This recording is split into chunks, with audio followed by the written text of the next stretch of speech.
Hey guys, how you doing? I'm back at Montgomery Field. New video because they're landing a different way. They're landing on 2-3/5, but they're, the direction of 2-3. They usually land 2-8s, 2-8 left and right. Very big rarity. I actually did a tower tour of this airport a couple days ago, or about 5 days ago.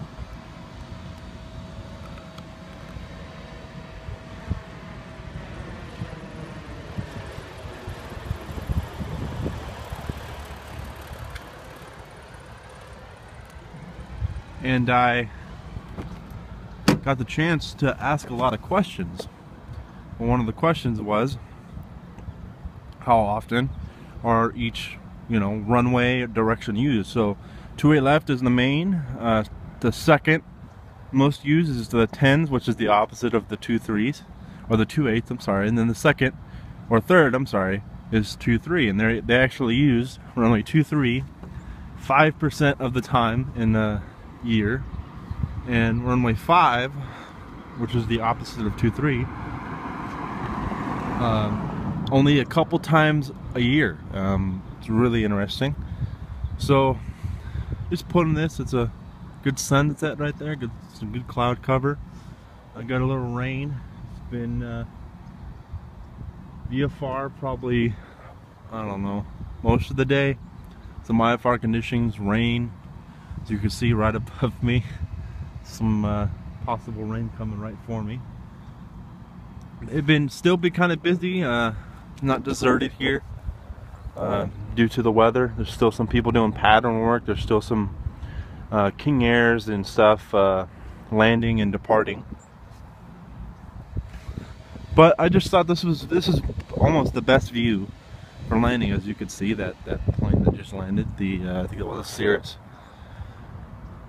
So it's just a good spot, better spot than what I've used before. So I just thought I could give a little different perspective. But there's the tower I was talking about. I got to go on there and look at the radar screens. They actually have a radar screen here. They have lighting. They have all these things. They actually keep the lighting on the runways 24/7. Because way back when they made these, which is one of the questions I asked, I didn't know this before the tour, is that when the lights were made, they did not have radio controlled lighting. They didn't install it, at least. But when they had it, the city decided, well, it's too much money to put it in. We'd rather just pay for the lighting fees, pay for the power 24/7 for the lighting, instead of just having radio controlled lighting. So the radio controlled lighting, it works for the approach lights, but due to that, all the runway lights are on 24/7. Pretty interesting. Rarity in an airport to have lights on 24/7 at a uncontrolled airport. When the sorry I'm shaking so much. It's kind of cold, and I'm trying to use one hand. So that was really neat. Here's another one. I'll watch this guy land and probably end the video there. He's on a bait or a downwind for 2-3. So it was really neat to go up there and to talk to the manager. I got to see the controllers and listen to their communications, things like that.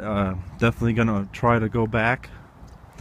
For you guys out there who want to do a tower tour, at least in America, United States, the way I did it and the way I learned is from a Pilot Edge controller.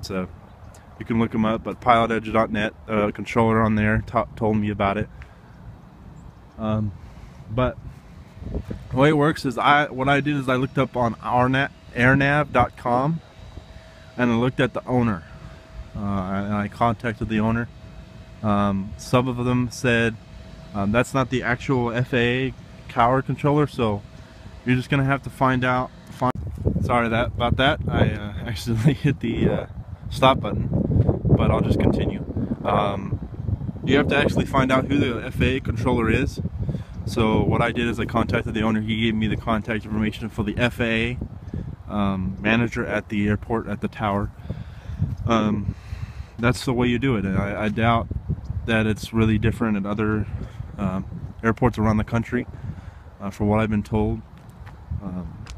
Obviously, the bigger the airport, the more difficult it's going to be.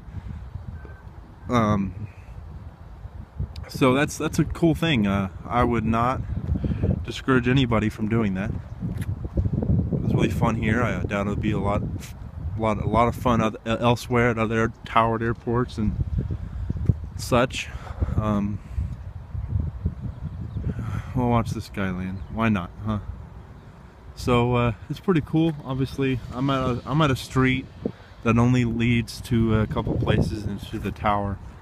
Where I have before, that's where the FBO is and where the restaurants are, the parking. But this is just an access road to these businesses over here and to the tower driveway.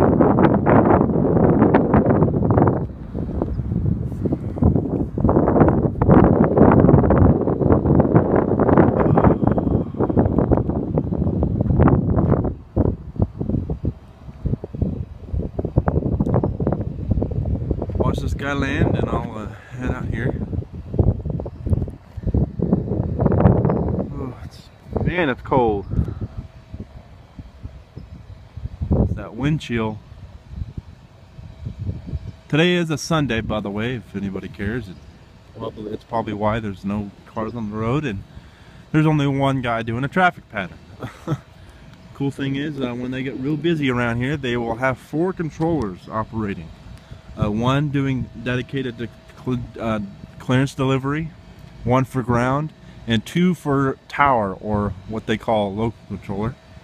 And 1 controls 28 right and the north end of the field and everything north. And then the other controller controls 28 left and the south. So that's pretty cool. They split it when they have 2 frequencies when they're really busy, which is very uncommon for small airports like this, because they don't get real busy. But this is actually one of the busiest general aviation airports in the country.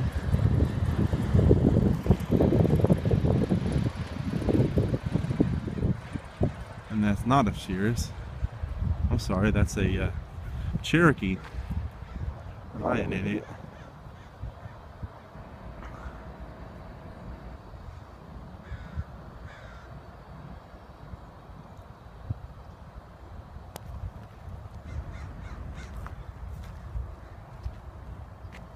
Well, guys, not the greatest footage in the world, but I say better than nothing. So you guys have a good day, and I'm here at Montgomery Field signing off. See you later. Bye.